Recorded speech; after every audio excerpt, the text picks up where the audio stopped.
A contact report, 493 translation. English translation. 493rd contact, Saturday, 17th April 2010, 15:25. Someone was at the door a moment ago, knocking and calling for you when I came into your study. There was no one outside, and I did not see anyone either on the way in. Besides, people knew that we were doing our proofreading today. Greetings, Ptaah. To greet each other face to face like this is a little more binding than if we do it only through our thoughts. And which has its correctness, which is also why I send you my greetings. With your permission, I would like to begin our conversation by asking you a few questions, which I would like you to answer. There is nothing to prevent that.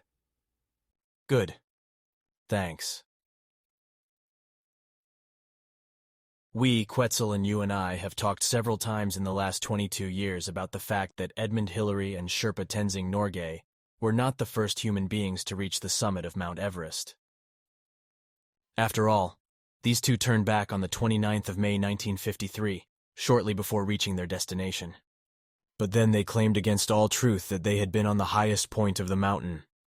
It was not until 1956, on the 23rd and 24th of May, that the summit of Mount Everest was actually reached by two Swiss rope teams. But the first ascent was made by an Englishman in the 1920s, as you explained to me. Unfortunately, you never gave the name of this man. Several times we looked for it in the contact reports, but we could not find any information regarding the name of the Englishman. We actually did not mention the name of the first conqueror of Mount Everest in any conversation, but you could have asked me for it. But to answer your question, this is what I have to say. The first Earth humans to reach the summit of Mount Everest was a man called Sandy, but he was named Andrew Irvine. He was joined by his rope partner George Mallory, who climbed the summit of Mount Everest together with Irvine on the first ascent in 1924. On the descent, however, both fell and died. Then for once this is settled. Then I have a perhaps somewhat strange question about the extent to which human beings can communicate with animals at all. I once talked about this with your daughter Simyase, and she said that human beings, though very rarely, could actually communicate vibrationally. And this is indeed the case, but as my daughter said, it is extremely rare. There are stories about so-called animal whisperers. This species is not based on actual communication, but on the fact that human beings can calm and control animals through thought, touch, and words. This animal whispering often occurs, whereby the decisive factor is that the human beings, the animal whisperers, are very well acquainted with the corresponding animals and their natural species, and also have a corresponding empathy for the animals. In the case of what you are talking about, however, that human beings can communicate with animals, the process is that the thought vibrations of human beings are formed in such a way that they are received and understood by animals. These can then actually send out their own instinctive and impulse vibrations to these vibrations in such a way that they are understandable to the human being in question and can be defined as certain statements of the animals, so that the whole thing can be described as a vibrational and impulsive communication. In this way, it is possible for human beings and animals to communicate with and inform with one another. Human beings with these abilities are extremely rare, but they do exist. Then when such human beings come forward with their ability, they are ridiculed and labeled as frauds and charlatans. Unfortunately, this is actually the case with Earth humans. Well, unfortunately. But my next question, which refers to the sea beaches. How is it actually happening with the big ice melting of the poles and the glaciers? Is that already causing the oceans to rise and the beaches to slowly disappear? That is indeed the case, but for the time being only on a small scale, so the waters of the oceans are only rising by a few centimeters a year, at least for the time being. But the longer the more the ice masses of the Arctic and Antarctic, as well as the other northern ice sheets and the glaciers worldwide, are melting. This in turn leads to very bad consequences for nature, climate, and wild water masses. These destroy human residential areas as well as fertile land needed for food production. What is very bad, however, in relation to the disappearance of the sea beaches you mentioned, is the fact that the Earth humans are overexploiting the sandy beaches of the seas. This is happening in such a way that the sandy beaches of the countries bordering the sea are being exploited in enormous quantities in order to build houses and other buildings, etc. Many sandy beaches have already disappeared in various countries bordering the sea. And in order to stop the rolling waves, which can no longer run out due to the lack of sandy beaches, the waters have been and are slowed down by unsightly large boulder walls so that they cannot roll into the land. Today, many houses and buildings that were once built in front of the beaches stand close to the boulder walls, where the seawater rolls up and foams up. Because of the lack of sandy beaches, beach tourism, which was and is the only source of income for countless Earth humans, is also disappearing in various countries. Tourist destinations such as Greece and Florida have already been particularly severely affected by this.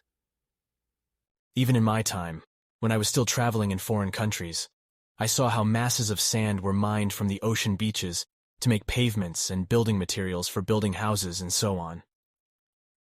In the meantime, however, this has increased enormously and become more and more prevalent as a result of the fact that fewer and fewer sandpits are found on the mainland, or not at all, as is also becoming increasingly precarious, with gravel pits, with the result that streams, rivers, and lakes are dredged for construction gravel.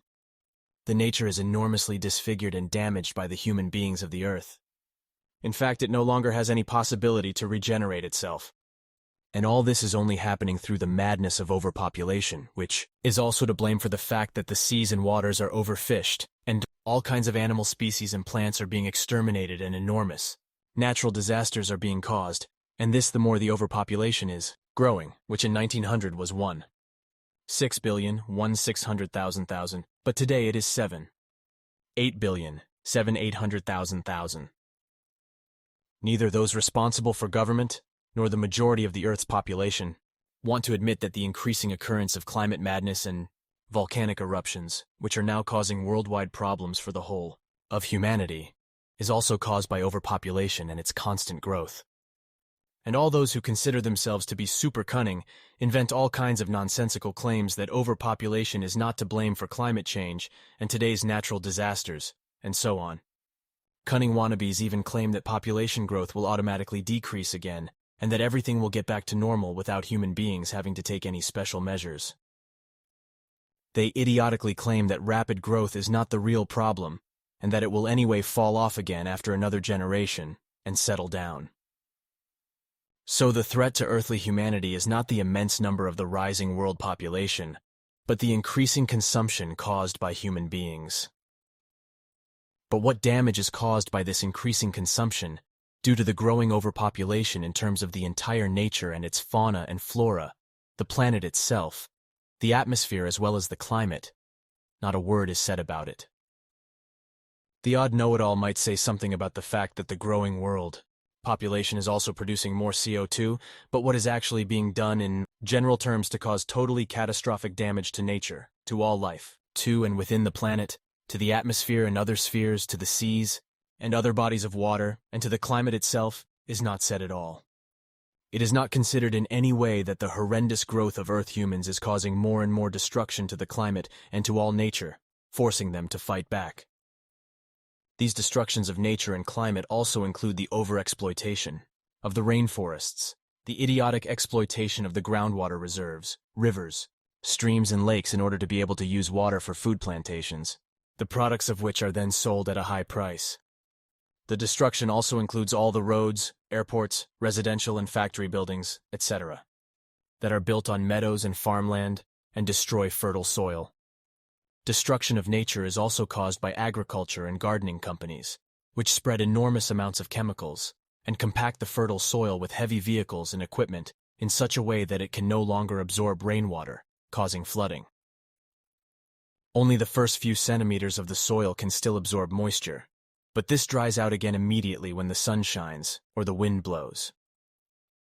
The exploitation of petroleum and natural gas is also part of this scenario of destruction, along with many other things and factors that can hardly be enumerated everywhere and which are attributed to the overpopulation.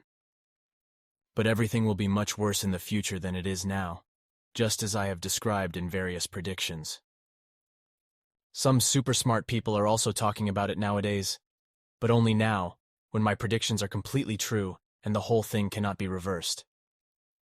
Now only the very worst can be prevented, when the earthly mankind spurs on and returns on its path of destruction. But this means that all the pseudoscientific assertions, rules, and decisions of the would-be scientists, the rulers, and the climate conferees must be replaced by effective and appropriate deeds and actions. And here the main concern must be that worldwide birth control is introduced as quickly as possible, thereby bringing about a radical but humane reduction in births.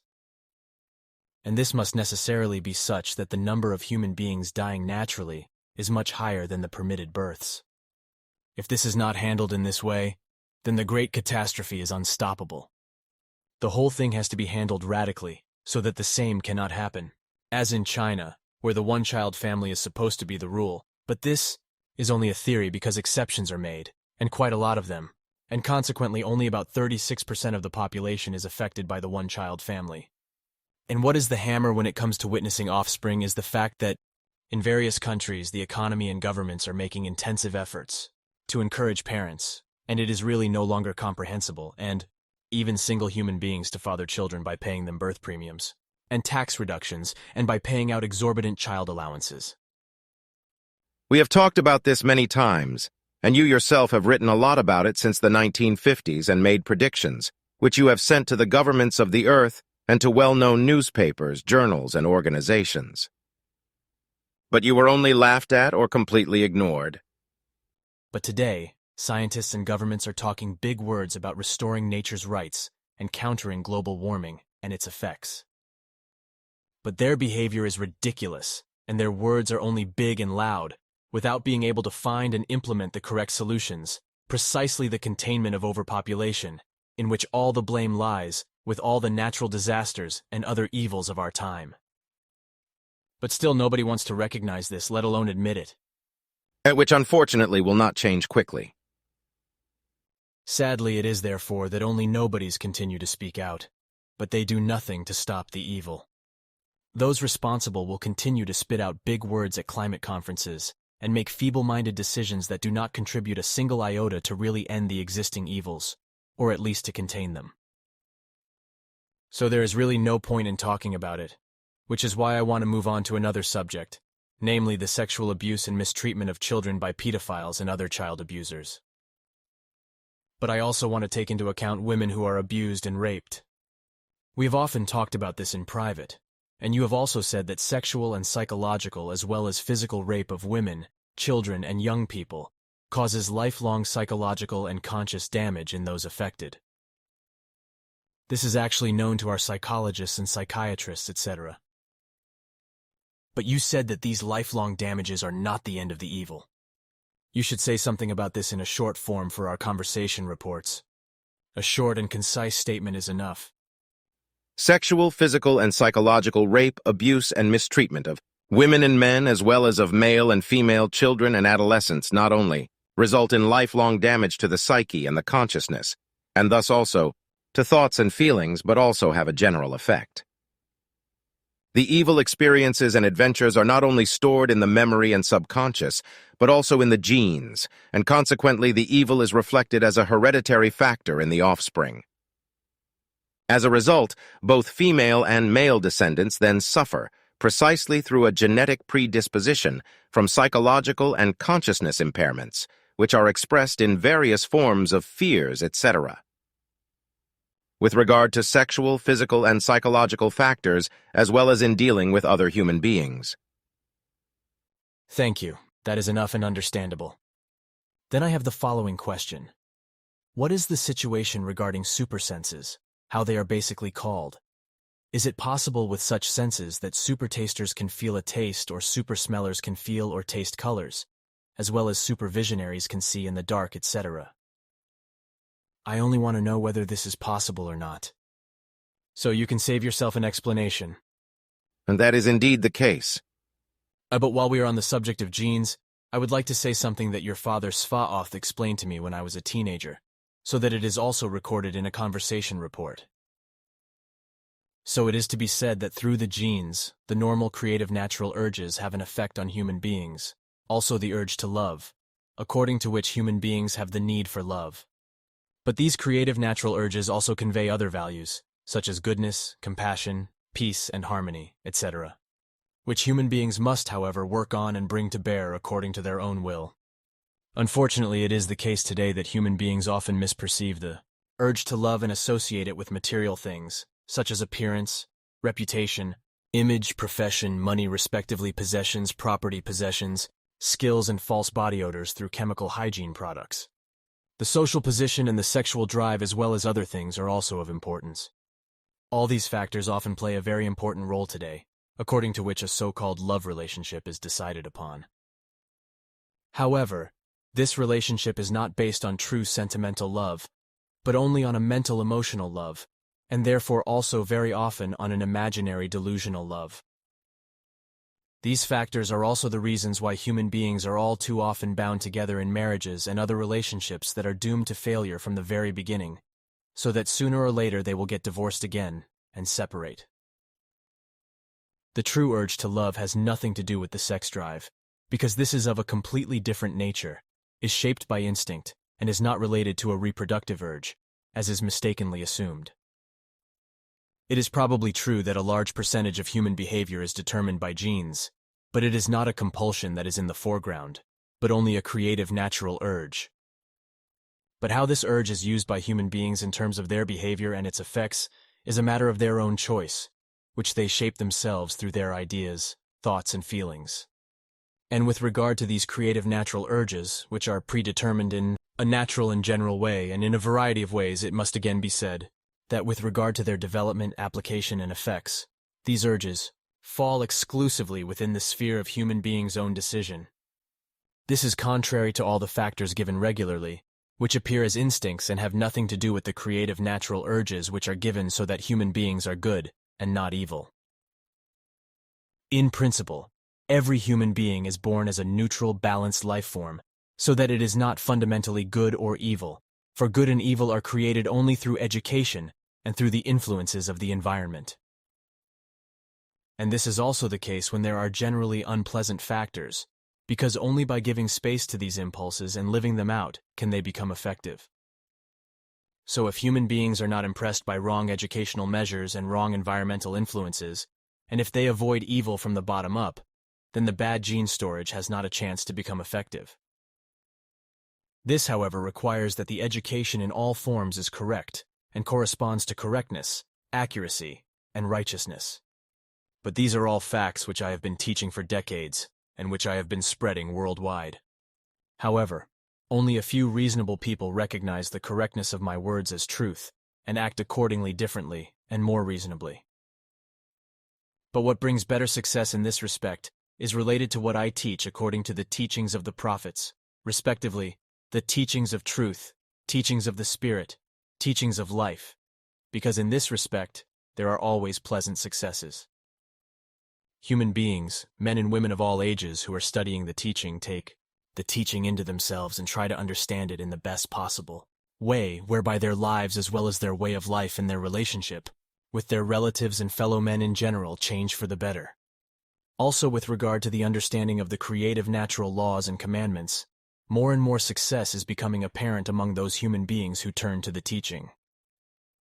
The understanding of nature and its fauna and flora, as well as of world events, is also becoming more and more apparent to the students, and again I experience that the interest in the teaching is constantly increasing, and that new successes are also being achieved in the sense that the students are becoming more and more familiar with reality and its truth and are beginning to live with it.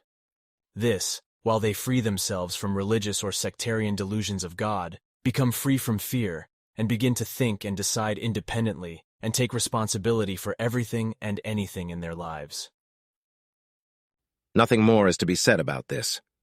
But if you now have no more questions, then we should turn to the things that we are accustomed to discussing only in private. Naturally. Actually, I do not have any more questions.